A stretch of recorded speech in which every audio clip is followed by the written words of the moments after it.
By 1931, the world's leading nations were staggering under the weight of the Great Depression. Global commerce had collapsed to just a fraction of its former scale. Joblessness soared, factories fell silent, and entire economies were thrown into disarray. In the United States, the world's largest industrial power, President Herbert Hoover struggled to formulate an effective response to the unprecedented crisis. Across the Atlantic, Britain, still commanding the largest colonial empire on Earth, found itself wrestling with mounting political tensions and financial instability. France, owner of the world's second-largest empire, remained slightly shielded at first, but would soon confront economic hardship of its own. The Soviet Union stood apart. Internationally isolated and already cut off from much of the global market, it weathered the Depression differently from other nations. Stalin's first five-year plan neared completion, a program intended to propel Soviet heavy industry and agricultural output on a massive scale. China, meanwhile, avoided the economic devastation felt elsewhere, but confronted its own catastrophes. In 1931, enormous floods devastated central China, claiming an estimated 2 million lives. At the same time, Chiang Kai-shek's nationalist government continued its brutal struggle against advancing communist forces. A decade later, these five countries, America, Britain, France, the Soviet Union, and China, would form the core of the Allied coalition in the largest conflict in human history, the Second World War. But in 1931, there was little sense that another global catastrophe was imminent. Yet the same worldwide forces were shaping the trajectories of three other nations: Germany, Italy, and Japan. Germany, defeated and humiliated after the First World War, was now a fragile democracy known as the Weimar Republic. No country suffered more severely from the Depression. Its dependence on American loans proved disastrous once those loans were abruptly withdrawn. Banks failed, businesses collapsed, and unemployment rose to staggering heights, reaching 24% in 1931 and climbing even further the following year. President Hoover's temporary suspension of German reparations payments offered some relief. But the social and economic despair gripping the German people pushed the political landscape sharply toward the extremes, strengthening both the radical left and the radical right. Italy was no longer a constitutional monarchy but a fascist dictatorship under Benito Mussolini, who had ruled since 1922. The Depression struck Italy hard as well, though massive government intervention softened some of the blow.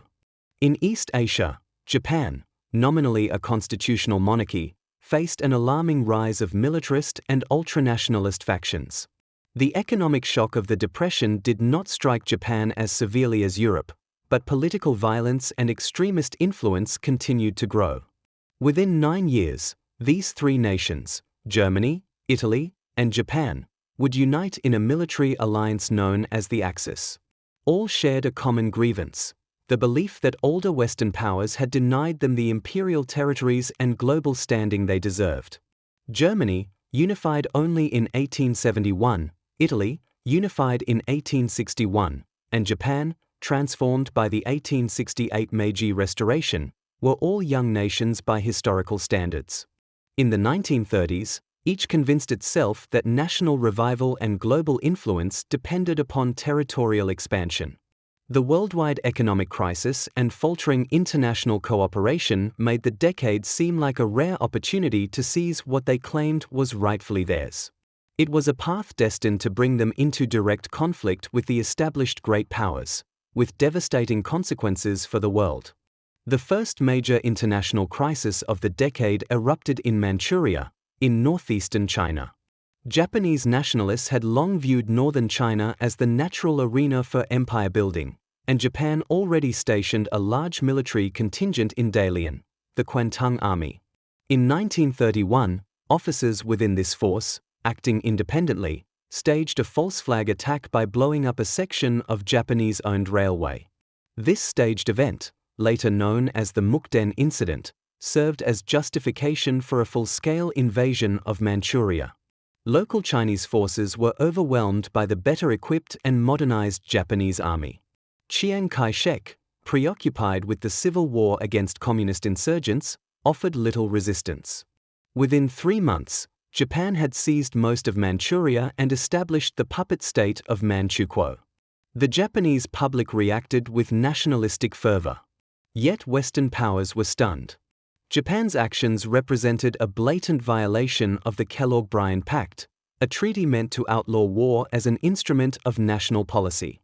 The League of Nations convened in Geneva, but Japan, one of its 4 permanent council members, blocked any firm response. Instead, the League merely created a commission to investigate. International resolve grew weaker as new conflicts erupted, including fighting in Shanghai. Western attention remained distracted by economic turmoil, making it clear that neither Britain nor the United States would risk war to defend China. Many observers took note of this passivity. In 1932, Italy celebrated the end of a grueling 10-year campaign to suppress Libyan resistance. Italian forces had used brutal tactics, including concentration camps and chemical weapons, to secure control of the region. Emboldened, Mussolini imagined new conquests and the rebirth of a modern Roman Empire.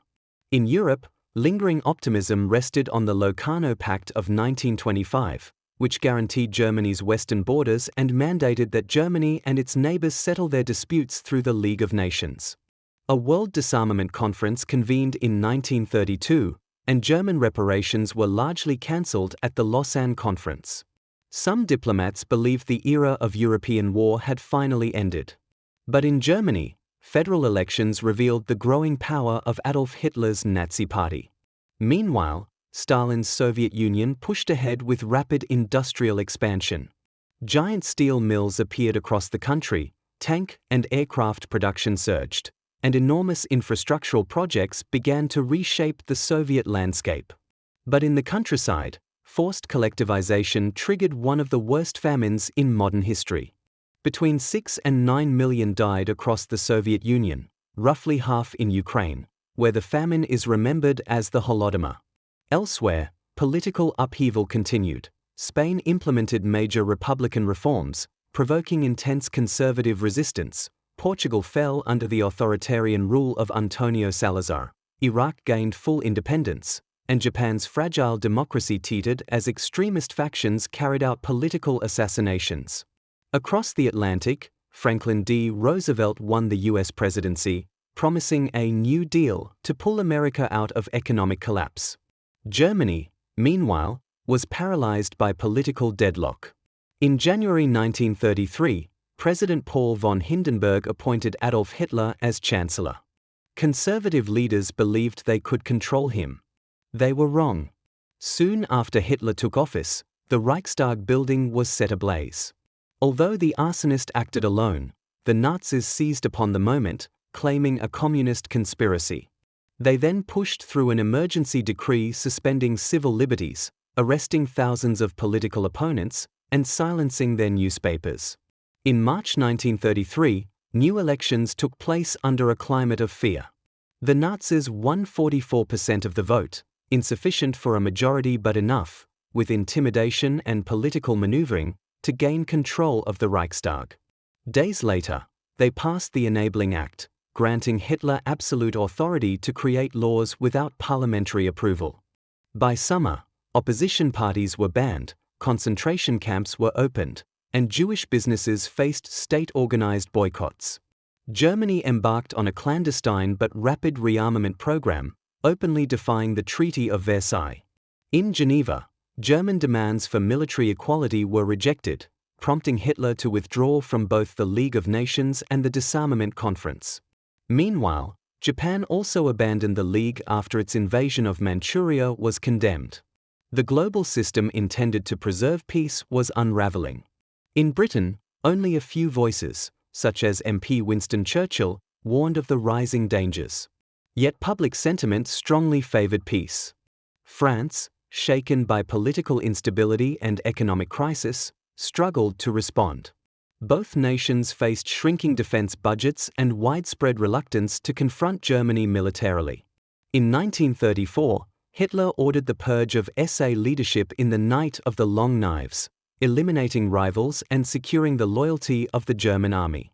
That same year, Austrian Chancellor Engelbert Dollfuss, who had banned the Nazi Party, was assassinated by Austrian Nazis attempting to unify Austria with Germany.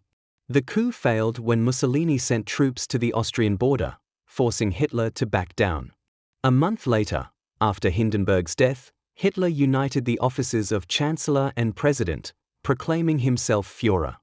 The German military and civil service were required to swear personal loyalty to him. Europe grew increasingly unstable. In France, political turmoil deepened. Britain learned that Germany's army now exceeded 300,000 men, triple the permissible limit. Japan renounced international naval restrictions, signaling its intention to expand its fleet. By the mid-1930s, the post-war international order had fractured. The League of Nations faltered. Economic despair fueled extremism. And in three ambitious states, Germany, Italy, and Japan, the desire for empire and revenge began steering the world toward a conflict that would eclipse even the horrors of 1914.